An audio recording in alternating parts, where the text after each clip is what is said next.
जो लोग बुद्धिमान हैं वो ये जानते हैं कि शब्द हथियार की तरह होते हैं जिनसे किसी को भी बचाया जा सकता है या किसी को भी मारा जा सकता है। अब आप सोच रहे होंगे कि शब्दों से किसी को मारा कैसे जा सकता है? तो जरा सोचिए, ज्यादातर आत्महत्याओं के पीछे किसका कारण होता है? किसी के पति ने कुछ कहा, किसी के पिता ने कुछ कहा और उन लोगों ने आत्महत्या कर ली।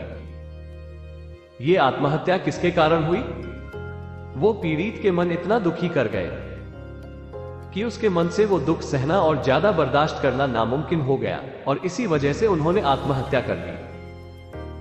ऐसे ही आपके शब्द किसी को नया जीवन प्रदान कर सकते हैं। जब कोई आदमी उदास होता है या दुखी होता है तो आपके शब्द उसमें एक नया जोश, एक नया उत्साह भर सकते हैं और एक हारा हुआ आदमी अपने जीवन में एक नई शुरुआत कर सकता है। सिर्फ शब्दों के माध्यम से, हमारी वाणी के माध्यम से। तो अब तक आप ये तो समझ ही गए होंगे कि हमारे शब्द हमारे जीवन को किस तरह निर्धारित करते हैं। शब्दों में कितनी ताकत होती है और किसी से बात करते वक्त हमें कितनी सावधानी से अपने शब्द सुनने चाहिए। आज की जो कहानी मैं आपको सुनाने वाला हूं उसमें आपको सीधे सीधे तौर पर कुछ ऐसे तरीके पता चलेंगे, कुछ ऐसी परिस्थितियां पता चलेगी जहां पे आपको हमेशा चुप रहना चाहिए। कुछ परिस्थितियों में अगर आप कुछ नहीं बोलेंगे तो वही आपके लिए सबसे ज्यादा बेहतर होगा। इससे पहले कि आप इस कहानी में खो जाए, इस चैनल को सब्सक्राइब जरूर कर लें। तो चलिए कहानी शुरू करते हैं। एक बार की बात है, एक युवा लड़का एक बार एक बौद्ध भिक्षु के पास पहुंचा। वो काफी परेशान लग रहा था और उसने बौद्ध भिक्षु से जाकर पूछा कि हे महात्मा, मैं अपने आप से परेशान हूं, अपने आप से दुखी हूं। बाहरी रूप से मुझे कोई दुख नहीं है, मैं धन धान्य संपन्न हूं, मुझे कोई शारीरिक रोग भी नहीं है, लेकिन मैं खुद से परेशान रहता हूं, अपने मन से परेशान रहता हूं। अक्सर मेरी बातों को मेरा कोई भी दोस्त गंभीरता से नहीं लेता है और ना ही मेरे परिवार के लोग मेरी किसी बात को गंभीरता से लेते हैं। मैं जो कुछ भी सलाह देता हूं या तो वो उसे मजाक में उड़ा देते हैं या फिर उसे गंभीरता से लेते ही नहीं है। मेरी बातों को कोई गंभीरता से क्यों नहीं लेता है? क्यों मेरी बातों पर कोई अमल नहीं करता? क्यों मेरी बातों में कोई रुचि नहीं दिखाता? क्या कारण है? कृपया मुझे बताने का कष्ट करें और मेरे मन के इस दुख को दूर करें। यह सुनकर बौद्ध भिक्षु ने कहा कि आज सुबह मैं चालीत अध्ययन करके वापस आ रहा था। रास्ते में कुछ कौवे कांव कांव कर रहे थे और वहीं पर जब मैं चलता हुआ कुछ दूर आया तो मुझे एक मोर की मधुर आवाज सुनाई दी। ये सुनकर अचानक मेरे मन में ख्याल आया कि कौवे कितना कांव कांव करते हैं, कितना बोलते रहते हैं, लेकिन कोई भी प्राणी कौवे की आवाज को पसंद नहीं करता। मोर हमेशा सही परिस्थिति के हिसाब से बोलता है।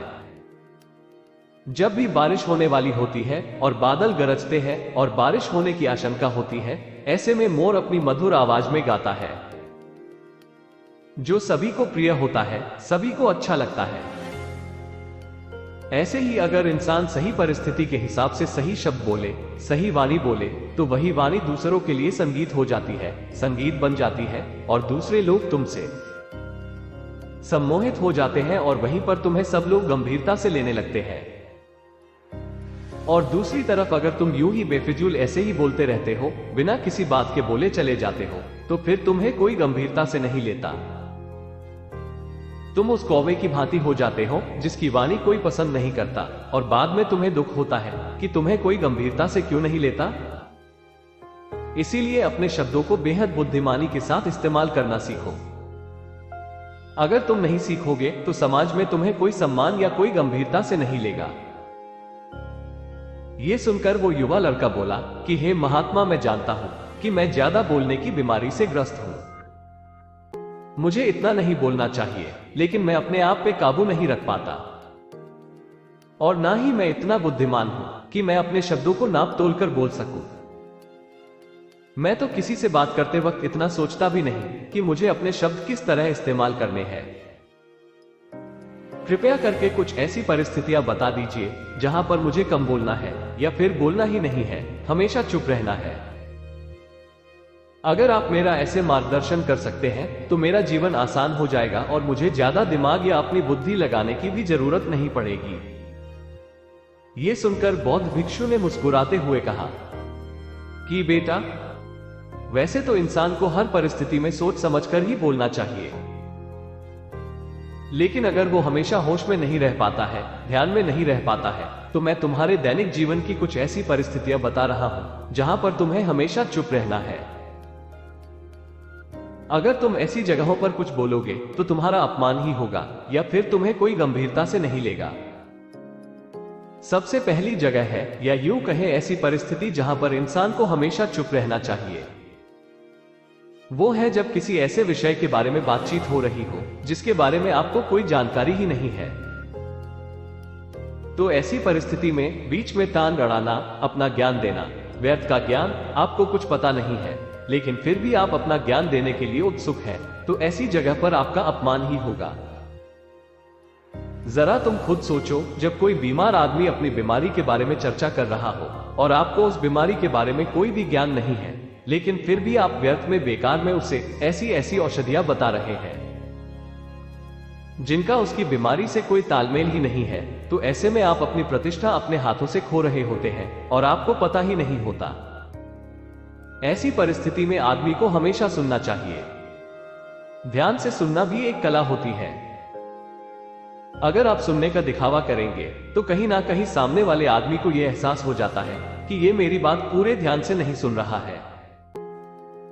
इसीलिए जब आपको किसी विषय के बारे में पूरी तरह से जानकारी ना हो तो वहां पर केवल अपने कान लगाना ही ज्यादा महत्वपूर्ण होता है, ज्यादा जरूरी होता है। आप उस इंसान की बातें ध्यान से सुन सकते हैं और इसी बीच आप दोनों के बीच एक संबंध पैदा होगा और वो संबंध सच्चा होगा, क्योंकि आपने उसके बात को बड़े ही ध्यान से सुना है और इस बात का पता सामने वाले को भी होता है। तो हम बिना कुछ बोले, सिर्फ सुनने मात्र से किसी को अपना दोस्त या अपना मित्र बना सकते हैं। इस बात को हमेशा ध्यान में रखना। दूसरी जगह जहां इंसान को हमेशा चुप रहना चाहिए वो है खाना खाते वक्त। इंसान को हमेशा चुप रहकर खाना चाहिए, मौन रहकर खाना चाहिए। महात्मा बुद्ध और उनके भिक्षु हमेशा चुप रहकर भोजन करते हैं, शांत भाव से भोजन करते हैं, परिपूर्ण होकर भोजन करते हैं, पूरी तरह से करते हैं, एक एक टुके का स्वाद लेकर भोजन करते हैं। और ऐसा भोजन जब आपके शरीर में पहुंचता है तो वो आपके अंग अंग तक ऊर्जा पहुंचाता है। अक्सर हम भोजन करते वक्त कुछ ना कुछ बोलते रहते हैं, कुछ ना कुछ सुनते रहते हैं, लेकिन मौन रहकर पूरा स्वाद लेकर उस भोजन को कभी नहीं करते। हम उस भोजन को करते वक्त आधे अधूरे ही रहते हैं और इसीलिए हमारा शरीर रोगों से ग्रस्त हो जाता है। जरा तुम खुद सोचो, बौद्ध भिक्षु हमेशा भिक्षा लेकर भोजन करता है और भिक्षा भी कितनी बिल्कुल मामूली सी, और वो भी एक वक्त। तो एक वक्त भोजन करने के बाद भी वो इतने स्वस्थ रहते थे, इतने उत्साह, जोश और आनंद से भरे होते थे। और हम तो इतना खाना खाते हैं, इतनी सारी भोजन की सामग्री हमारे लिए उपलब्ध होती है, लेकिन हमारे शरीर में कोई ऊर्जा नहीं होती। इसका सबसे बड़ा कारण होता है कि हम अपना भोजन होश में नहीं करते हैं, परिपूर्ण होकर नहीं करते हैं, मौन रहकर नहीं करते हैं। इसीलिए अपना भोजन हमेशा मौन रहकर ही करो। तीसरी जगह जहां पर अगर आपने चुप रहना सीख लिया तो इसका मतलब यह है कि आपने अपने ऊपर विजय हासिल कर ली। जी हाँ, गुस्से में शांत रहना या चुप रहना इतना आसान नहीं होता है। अक्सर हम गुस्से से भरकर कुछ ऐसे शब्द या अपशब्द बोल जाते हैं जिसका पछतावा हमें हमेशा रहता है, लेकिन जुबान से निकला हुआ शब्द वापस नहीं हो सकता, उस शब्द को मिटाया भी नहीं जा सकता। अब वो जिंदगी भर हमारे दामन से जुड़ चुका है और वो गुस्से में बोला गया अब शब्द हमारे मन को समय समय पर बेचैन करता रहता है, दुखी करता रहता है। लेकिन गुस्से के वक्त चुप रहना सीखना भी एक बहुत बड़ी कला होती है। गुस्से में आदमी का अपने ऊपर काबू कहां रहता है, अपनी इंद्रियों को वश में कहां रख पाता है। इसीलिए इस कला को आप तभी सीख सकते हैं जब आप गुस्सा भी होश में रहकर कर पाए। जब भी आपको गुस्सा आए, आपके दिमाग में सिर्फ एक ही बात आए कि मुझे चुप रहना है,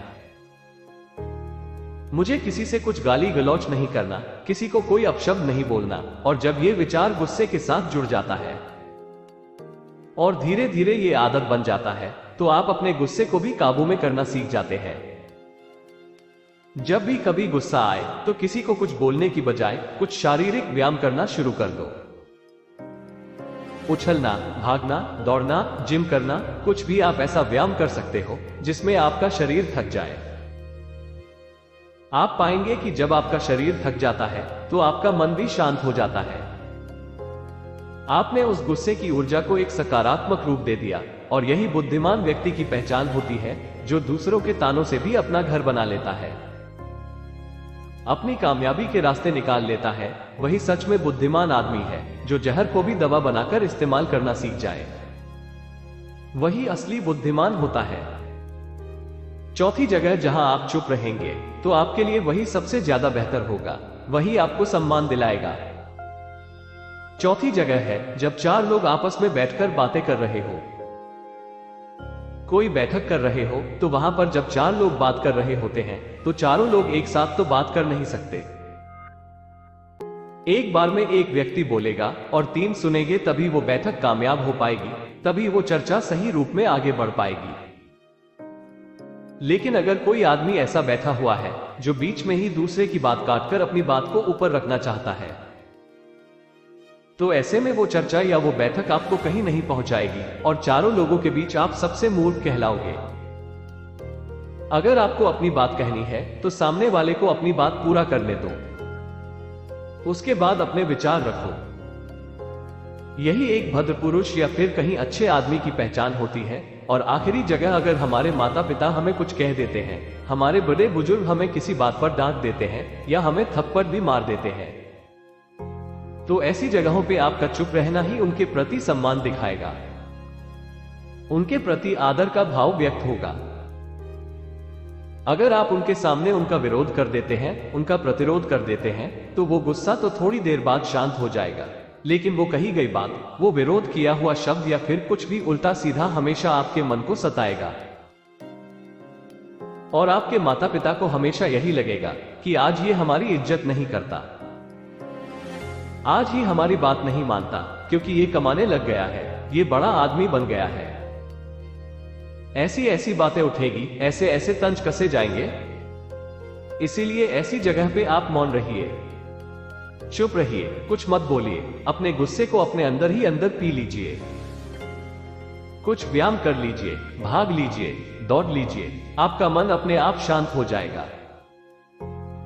आखिर में बौद्ध भिक्षु ने अपनी बात को खत्म करते हुए कहा कि कम शब्दों में अपनी भावनाओं को उतारना सीखो। शब्द हथियार की तरह होते हैं। बोलो तो होश में बोलो, ध्यान में बोलो, जीवन शैली ऐसी बना लो कि आप जब भी बोलो पूरे होश में रहकर बोलो, पूरे आनंद के साथ बोलो, पूरे प्रेम के साथ बोलो। ऐसी वाणी बोलो जो दूसरे के दिल को ठंडक पहुंचाती हो, दूसरे के मन को भी शांत कर देती हो। और वो तभी संभव है जब आप प्रतिपल होश में रहकर बोले। इसके बाद वो युवा लड़का बौद्ध भिक्षु के सामने नतमस्तक हो गया और उनको प्रणाम करते हुए अपने घर वापस लौट गया। तो दोस्तों, ये कहानी आपको कैसी लगी? कृपया ये हमें नीचे कमेंट बॉक्स में कमेंट करके जरूर बताएं।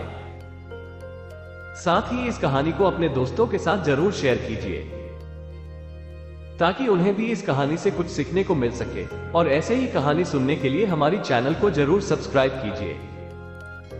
धन्यवाद।